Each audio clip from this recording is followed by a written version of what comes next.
नमस्कार दोस्तों, स्वागत है आप सभी का मेरे यूट्यूब चैनल में। आज हम बात करेंगे आधुनिक विश्व का इतिहास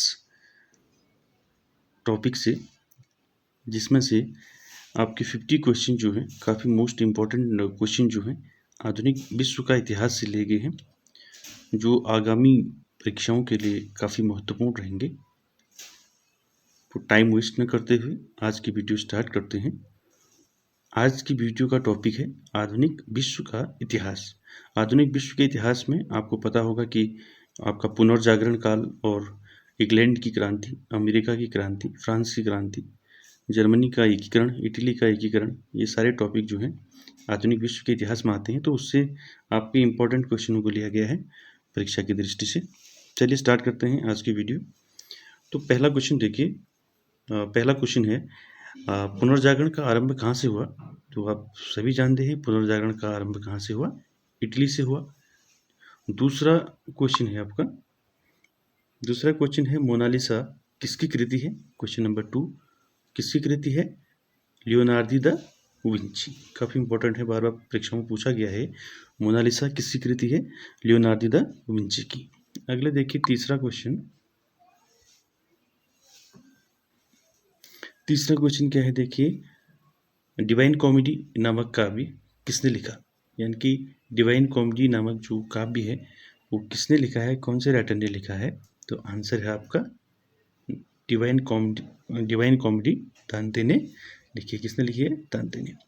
आगे चलते हैं, अगला क्वेश्चन है फोर्थ क्वेश्चन, प्रोटेस्टेंट धर्म सुधार आंदोलन की शुरुआत किसके नेतृत्व में हुई? यानी कि प्रोटेस्टेंट धर्म सुधार जो आंदोलन हुआ था उसका नेतृत्व किसने किया था? क्वेश्चन नंबर 4 का आंसर है मार्टिन लूथर। ठीक, अगला क्वेश्चन देखिए, पांचवा क्वेश्चन, भारत की खोज सर्वप्रथम किस यूरोपीय यात्री ने की? यानी कि भारत की खोज जो है सर्वप्रथम किस यूनानी यात्री ने की थी? तो आपका आंसर है वास्को डी गामा। यानी कि वास्को डी गामा पहले यूरोपीय यात्री थे जिन्होंने भारत की खोज की थी। अगला क्वेश्चन देखिए, वास्को डी गामा से ही क्वेश्चन अगला, छठा क्वेश्चन, वास्को डी गामा कहाँ का निवासी था? कहाँ का निवासी था? पुर्तगाल का। यानी कि वास्को डी गामा कहाँ का निवासी था? पुर्तगाल का। ठीक, अगला क्वेश्चन देखिए, क्वेश्चन नंबर 7, कोलंबस कहाँ का निवासी था? कोलंबस था आपका इटली का निवासी। उसके बाद देखिए अगला क्वेश्चन 8, अमेरिका की खोज किसने की? अमेरिका की खोज किसने की? कोलंबस ने। कब किसने की? कोलंबस ने। आगे देखिए क्वेश्चन नंबर 9, निम्न में से किसके नाम पर अमेरिका का नामकरण किया गया? यानी कि जो अमेरिका का जो नामकरण किया गया, अमेरिका का जो नाम रखा गया है वो किसके नाम से रखा गया है? किसके नाम से रखा गया है? Amerigo Vespucci. यानी कि अमेरिगो वेस्पुसी के नाम से जो है अमेरिका का नाम क्या रखा गया है? अमेरिका रखा गया है। ठीक है, तो उसके बाद अगला क्वेश्चन देखिए, क्वेश्चन नंबर 10, सर्वप्रथम किसने संपूर्ण विश्व का चक्कर लगाया था? सर्वप्रथम किसने संपूर्ण विश्व का चक्कर लगाया? क्वेश्चन नंबर 10, कौन था वो? मैगलिन। कौन था? मैगलिन। अगला देखिए क्वेश्चन नंबर 11, क्वेश्चन नंबर 11 है 100 वर्षीय युद्ध किन देशों के मध्य लड़ा गया? ये बहुत ही इंपॉर्टेंट है। 100 वर्षीय युद्ध किन दो देशों के मध्य लड़ा गया? किन दो देशों के मध्य लड़ा गया? इंग्लैंड और फ्रांस। 100 वर्षीय युद्ध। आगे देखिए, वास्को डी गामा भारत कब पहुंचा? वास्को डी गामा भारत कब पहुंचा? 1498 को। कब पहुंचा था? 1498 को। आगे देखिए क्वेश्चन नंबर 13, क्वेश्चन नंबर 13 है वास्को डी गामा सर्वप्रथम भारत के किस स्थान पर पहुंचा था? यानी कि 1498 में तो आया था, लेकिन भारत के किस स्थान पर वो फर्स्ट पहुंचा था? इसका आंसर क्या होगा? इसका आंसर होगा कालीकट। यानी कि सबसे पहले वो कालीकट पहुंचा था। अगला देखिए क्वेश्चन नंबर 14, कोलंबस ने अमेरिका की खोज कब की थी? कोलंबस ने अमेरिका की खोज कब की? 1492 को। कब की थी? 1492 को। अगला देखिए इंपॉर्टेंट क्वेश्चन 15 नंबर का, बोस्टन टी पार्टी की घटना कब हुई? ये काफ़ी इंपॉर्टेंट क्वेश्चन है। बोस्टन टी पार्टी की घटना ये कहाँ कब हुई थी? 16 दिसंबर 1773, यानी कि 16 दिसंबर 1773 ईस्वी में बोस्टन टी पार्टी की घटना हुई थी। आगे देखिए question number 16, Boston T party की घटना के नायक कौन थे? बोस्टन टी पार्टी की घटना के नायक थे सैमुअल एडम्स। सैमुअल एडम्स जो थे वो बोस्टन टी पार्टी की घटना के नायक थे। अगला देखिए, ये क्वेश्चन भी पूछा जाता है कई बार, अमेरिकी स्वतंत्रता की घोषणा कब की गई? अमेरिका को जो स्वतंत्रता मिली वो कब मिली? ठीक, कब मिली? 4 जुलाई 1776 को। ठीक है, अमेरिका को स्वतंत्रता कब मिली? 4 जुलाई 1776 को। उसके बाद देखिए क्वेश्चन नंबर 18। देखिए क्वेश्चन नंबर 18 क्या है?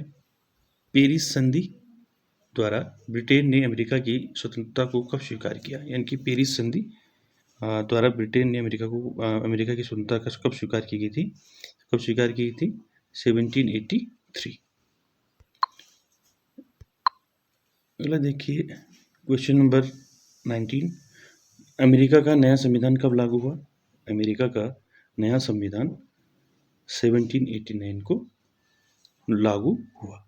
ठीक है, उसके अगला देखते हैं क्वेश्चन नंबर 20, अमेरिकी स्वतंत्रता संग्राम के नायक कौन थे? यानी कि जो अमेरिका में स्वतंत्रता हुई थी तो उसके नायक कौन थे? वो थे जॉर्ज वॉशिंगटन। कौन थे? George Washington.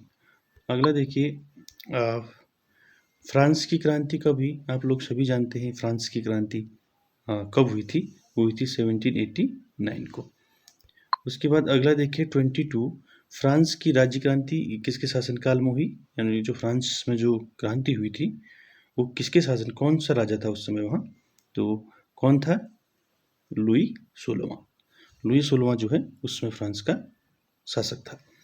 अगला देखिए, ये कोटेशन पूछी जाती है बार बार कि मैं ही राज्य हूँ, यह कथन किसका था?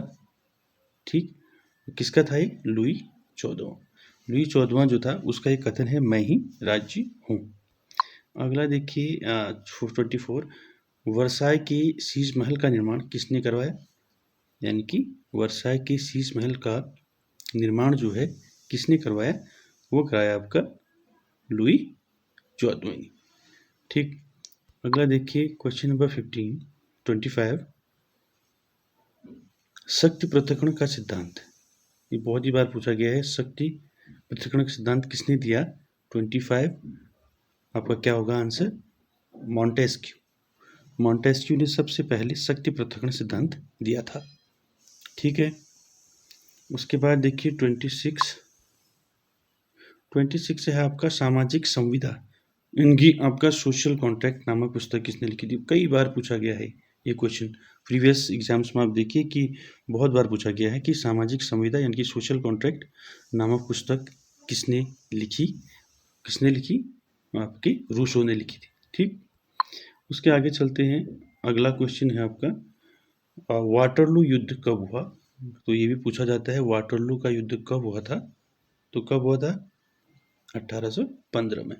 ठीक, उसके बाद देखिए 28, फ्रांस में जुलाई क्रांति कब हुई? यानी कि फ्रांस में जो जुलाई क्रांति हुई थी वो कब हुई थी? 1830 में। ठीक, अगला देखिए 29, इंग्लैंड में गृह युद्ध किसके शासनकाल में प्रारंभ हुआ? यानी कि जो इंग्लैंड में जो गृह युद्ध हुआ था उस समय किसका शासनकाल था? वो था आपका चार्ल्स प्रथम का। ठीक, आगे देखिए, ये भी इम्पोर्टेंट क्वेश्चन है, क्वेश्चन नंबर 30, गौरवपूर्ण क्रांति जिसको रक्तहीन क्रांति कहा जाता है, इंग्लैंड की गौरवपूर्ण क्रांति, इंग्लैंड की रक्तहीन क्रांति जो है, ये काफ़ी सुना होगा आपने, 1688 का ये इंसिडेंट आपने सभी लोगों ने। तो इंग्लैंड में जो गौरवपूर्ण क्रांति हुई थी वो 1688 में हुई थी। ठीक है, कहाँ हुई थी? आपका इंग्लैंड की गौरवपूर्ण क्रांति, रक्तहीन क्रांति 1688। ठीक, याद होगा आप लोगों को। तो उसके बाद हम बात करते हैं आपका 1688 की गौरवपूर्ण क्रांति आपका जेम्स द्वितीय के समय इंग्लैंड में हुई थी, तो जिसे हम रक्तहीन क्रांति भी कहते हैं। तो ये हुआ कि उसके फलस्वरूप संसद ने पूर्ण रूप से जो है राजतंत्र पर विजय प्राप्त कर ली तथा 1689 ईस्वी में बिल ऑफ राइट्स आपने सुना होगा, वो पारित किया गया था। तो अगला देखिए 31, इंग्लैंड की गौरवपूर्ण क्रांति किसके शासनकाल में हुई? अभी बताया मैंने आपको, किसके शासनकाल में हुई? जेम्स द्वितीय के शासनकाल में हुई। ठीक, फिर वही आगे देखिए, इंग्लैंड की संसद ने बिल ऑफ राइट्स कब पारित किया गया? बिल ऑफ राइट्स कब पारित किया गया था? 1689 में। आगे देखिए क्वेश्चन नंबर आपका 32, इंग्लैंड की संसद ने बिल ऑफ राइट्स कब पारित किया? इंग्लैंड की संसद ने बिल ऑफ राइट्स कब पारित किया? भी ऊपर आया था, ये दोबारा आ गया क्वेश्चन आपका 1689 में। उसके बाद देखिए 33 क्वेश्चन नंबर, रक्त और लौ की नीति निम्न में से किससे संबंधित है? यानी कि रक्त और लौ की नीति किससे संबंधित है? बिस्मार्क से संबंधित है। ठीक है, उसके बाद आगे देखिए यंग इटली नामक संगठन किसने बनाया था? यंग इटली नामक संगठन किसने बनाया था? मेजनी ने बनाया था। ठीक, उसके बाद देखिए अगला क्वेश्चन 35, लाल कुर्ती नामक सेना का गठन किसने किया था? लाल कुर्ती नामक सेना का गठन किसने किया था? गैराबाल्डी ने। गैराबाल्डी ने लाल कुर्ती नामक सेना का संगठन इस गठन किया था। ठीक है, उसके बाद अगला देखिए 36 क्वेश्चन नंबर 36, इटली का तलवार किसे कहा गया है? यानी कि आपका 36 वाला देखिए, इटली का तलवार जो है गैराबाल्डी को कहा गया है। ठीक है, आगे देखिए 37, इटली के एकीकरण का जनक किसे माना जाता है? यानी कि इटली के एकीकरण का जनक मेजनी को माना जाता है। ठीक, अगला देखिए, इटली के एकीकरण का पैगंबर किसे कहा जाता है? यानी कि इटली के एकीकरण का पैगंबर किसको कहेंगे? मेजनी को। ठीक, उसके बाद देखिए 39, आपका प्रथम विश्व युद्ध की शुरुआत कब हुई? आपकी 19 कब हुई? 1914 को। ठीक, 1914 को प्रथम विश्व युद्ध हुआ, यानी कि 1914 से 1918 तक प्रथम विश्व युद्ध रहा। और सेकेंड जो आपका सेकेंड वर्ल्ड वॉर है वो आपका 1939 से 1945 में जो हुआ था। आप जानते होंगे प्रथम विश्व युद्ध और द्वितीय विश्व युद्ध के बारे में। तो प्रथम विश्व युद्ध की शुरुआत हुई थी 1914 ईस्वी में। आगे बढ़ते हैं क्वेश्चन नंबर 40, प्रथम विश्व युद्ध के दौरान ध्रुवीय राष्ट्रों का नेतृत्व किसने किया था? यानी कि जो ध्रुवीय राष्ट्र उनका जो नेतृत्व किया था वो किसने किया था? जर्मनी ने किया था। ठीक है, अगला देखिए, प्रथम विश्व युद्ध के बाद वर्साई की संधि कब हुई? यानी कि प्रथम विश्व युद्ध कब हुआ था? 1914 से 1918 के बीच में हुआ था। तो उसके बाद जो वर्साई की संधि हुई थी, आप लोग ने देखा होगा, पढ़ा होगा आप लोगों ने, कब हुई थी? यानी कि 14 से 18 तक आपका विश्व युद्ध रहा, तो उसके बाद ऑब्वियसली कम हुआ होगा, 1919 में जो है आपका वर्साई की संधि हुई थी। ठीक, आगे बढ़ते हैं 42, देखिए, रूसी साम्राज्य को राष्ट्रों का कारागार किसने कहा था? बहुत इंपॉर्टेंट क्वेश्चन है।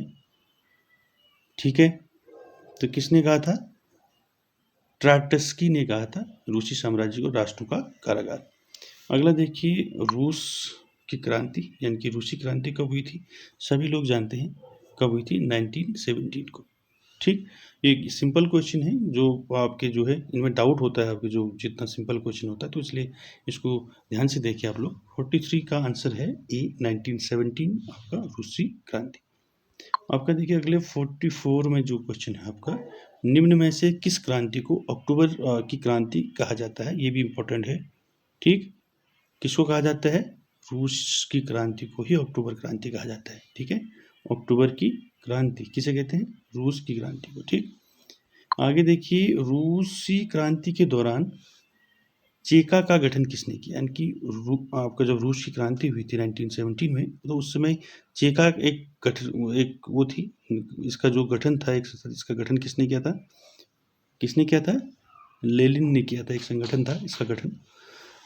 उसके बाद देखिए 46 क्वेश्चन नंबर, निम्न में से किसने रूस में लाल सेना का गठन किया? यानी कि आप देखो, रूस में लाल सेना का गठन किसने किया? वही है आपका ट्राटस्की ने ही किया था। उसके बाद देखिए 47, द्वितीय विश्व युद्ध का आरंभ कब हुआ? अभी बताया था मैंने, द्वितीय विश्व युद्ध का आरंभ 1939 ईस्वी में द्वितीय विश्व युद्ध हुआ था। कब तक चला ये? 1945 तक, यानी कि 45 तक चला है। ठीक, उसके बाद देखिए 48 द्वितीय विश्व युद्ध की समाप्ति कब हुई? आ गया क्वेश्चन, देखिए कब हुई थी? 1945। ठीक, अगला 49 जापान ने अमेरिका के पर्ल हार्बर नौसैनिक अड्डा पर आक्रमण किया। इनके जापान ने अमेरिका के पर्ल हार्बर पर कब आक्रमण किया था? एक क्वेश्चन है इंपॉर्टेंट, ये क्या था? 1941। आज का अंतिम क्वेश्चन, क्वेश्चन नंबर 50, संयुक्त राज्य अमेरिका ने जापान के हिरोशिमा और नागासाकी नगर पर परमाणु बम कब गिराया? ये बहुत ही इंपॉर्टेंट है आपका। ठीक है, हिरोशिमा और नागासाकी में कब परमाणु बम गिराए थे? तो कब गिराए थे? 19 कितने में गिराए थे? 1945। ठीक, 1945 को अमेरिका ने जापान के हिरोशिमा नागासाकी पर परमाणु बम गिराए थे। 6 अगस्त और 9 अगस्त आपने देखा होगा, 6 अगस्त 1945 और 9 अगस्त 1945, हिरोशिमा और नागासाकी। ठीक, तो ये था आज का 50 क्वेश्चन आपके रिलेटेड टू आधुनिक विश्व का इतिहास, यानी कि मॉडर्न हिस्ट्री से वर्ल्ड की। तो इसमें जितने भी आपके ऑब्जेक्टिव क्वेश्चन बनते हैं वो इसमें है आपके 50 के अंडर। आप इनको देखिए अच्छे से, और वीडियो अच्छा लगे आपको तो लाइक, शेयर, कमेंट, सब्सक्राइब जरूर कीजिएगा। Thank you very much.